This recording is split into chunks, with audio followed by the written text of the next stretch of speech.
am Martha Symons, and I was actually born in London in 1830, but my parents decided to come across the ocean, so we came into Wisconsin, and I grew up in Wisconsin, and I learned many different trades, millinery, and I ran boarding houses.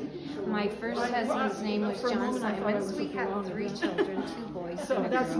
The little girl died, but, you know, we moved on. Then poor John died in a drowning accident. So, you know, I'm left alone again. So I meet Jeremiah Boies. I'm 32 and he's 67.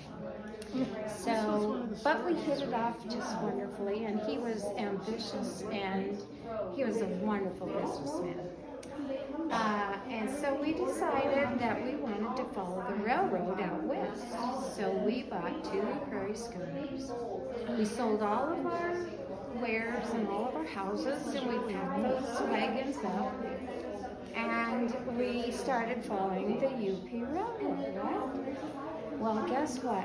Hell on Wheels was a group that was wild, and they had prostitutes, gambling, dancing, everything, and saloons, you know, and they'd set them up everywhere.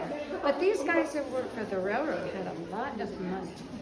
So we would, along the way though, we're just kind of on the fringe. We don't go with hell on wheels. We buy boarding houses along the way. Plus we have tents, so we can set those up where there's not that. And we take care of all these railroad guys.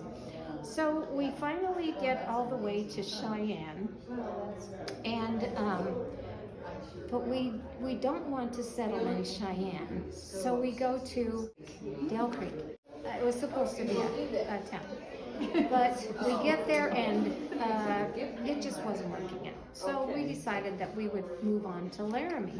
But we got caught in a horrible snowstorm, and the bridge was out, so they had to put the bridge back. And so we followed them to Laramie. When we get to Laramie, we set up our tents. We buy a lot at Second and University. Okay, and we set up our tents, first of all, and then we set up our businesses. We got the boarding house, and he's a woodworker. He builds furniture and many other things. And along the way, he ends up building caskets for people who pass away. And eventually we build a home for ourselves, which is a boarding house, and then we have a business. And all kinds, he sold paint, wallpaper, everything you use money. And so we get that done, and then we're just regular citizens here, and then they pass women's voting rights in Wyoming. So they begin juries, and they have a trial where they have an overnight jury.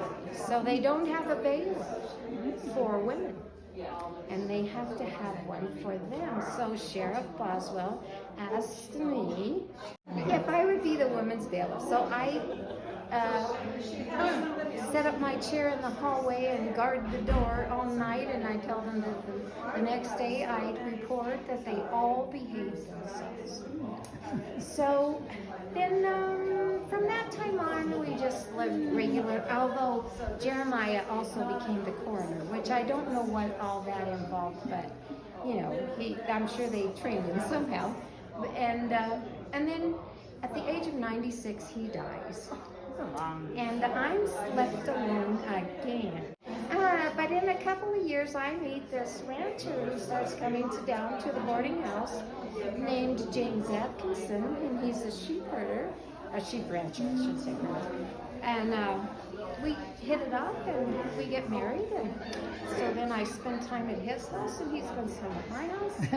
And eventually, he passes away before me, I think in 1917. Naturally, I'm a tough old gal.